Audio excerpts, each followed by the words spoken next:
El año es 1939 y la tensión en Europa está a punto de explotar. Han pasado poco más de 2 décadas desde el final de la Primera Guerra Mundial, que dejó a muchos países europeos en ruinas, pero ninguno más que Alemania. El Tratado de Versalles, firmado al final de la guerra, puso de rodillas a los alemanes, dejándolos en una espiral de desesperación económica y política. Con una nación en el inodoro y un pueblo enfurecido, Alemania buscaba desesperadamente a alguien con quien desquitarse. La Primera Guerra Mundial parecía solo el comienzo y una secuela estaba en el horizonte. En medio del caos, un joven artista frustrado y lleno de ira, Adolf Hitler, encontró su camino hacia el poder político. Hitler, un hombre con más rencor que talento artístico, se convirtió en el líder del Partido Nacional Socialista Obrero Alemán, también conocidos como los nazis. Gracias a su habilidad para echar la culpa de todos los problemas a los demás, los nazis obtuvieron rápidamente el apoyo del público. Primero culparon al capitalismo y a las grandes empresas, pero cuando vieron que el dinero les venía bien, cambiaron su objetivo hacia algo aún más siniestro: la erradicación racial. Hitler creía que para devolver a Alemania a su antigua gloria, tenía que deshacerse de lo que él consideraba manzanas podridas: judíos, eslavos, polacos, discapacitados, homosexuales y más. Sí, incluso los testigos de Jehová. Con su retorcida visión, convenció a muchos alemanes de que una sociedad pura devolvería a Alemania su lugar en el mundo. En 1933, Hitler fue nombrado canciller de Alemania y, solo un año después, se promovió a sí mismo a líder supremo con poder absoluto. Todo un truco de magia política. Y aunque todo esto debería haber sido una señal de alerta gigante, el mundo miraba hacia otro lado.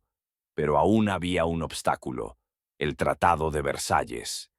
Hitler, con toda su audacia, decidió ignorar completamente sus términos y rearmó a Alemania a espaldas del mundo. Con un ejército renovado y tanques brillantes, Hitler sabía que necesitaba más que armas. Necesitaba amigos. Su influencia no tardó en cruzar las fronteras de Alemania, atrayendo a Italia y Japón, países que también tenían sus propios sueños de expansión territorial.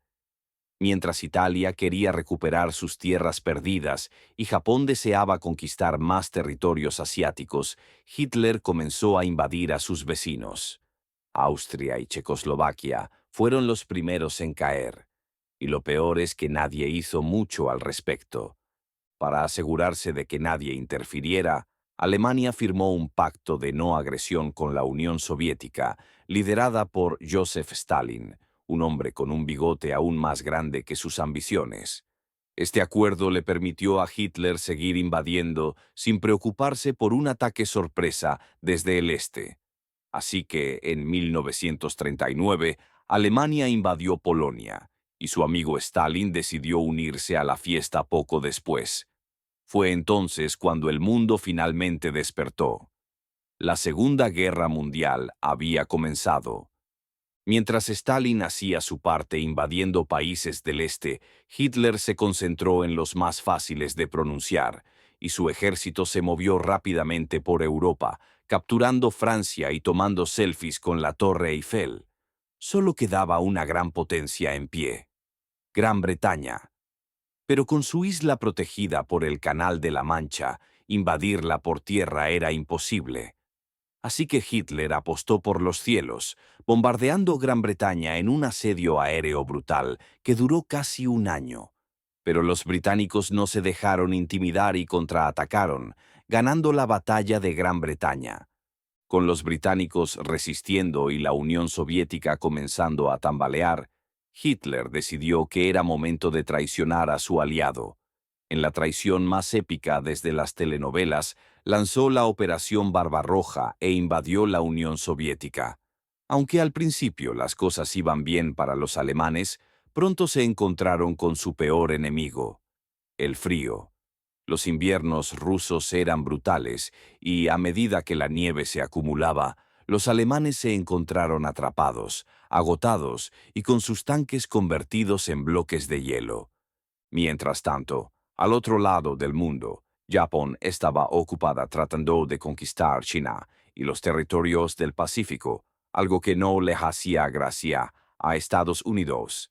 Las tensiones culminaron cuando Japón bombardeó Pearl Harbor en 1941, empujando a los Estados Unidos a la guerra.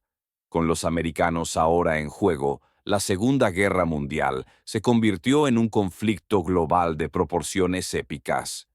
Con las fuerzas aliadas avanzando en Europa y Asia, la suerte de las potencias del eje empezó a desmoronarse.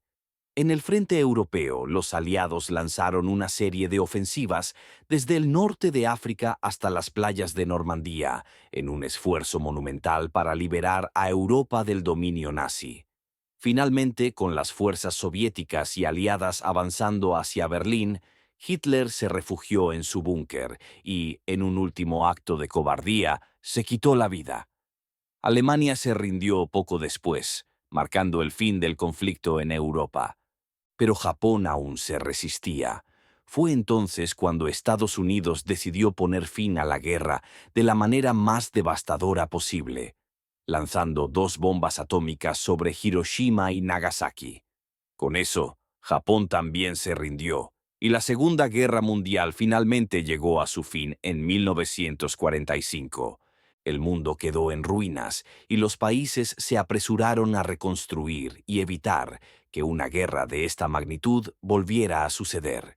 Alemania fue dividida y ocupada, Japón fue transformado, y el planeta entero juró nunca olvidar las lecciones de un conflicto que cambió la historia para siempre.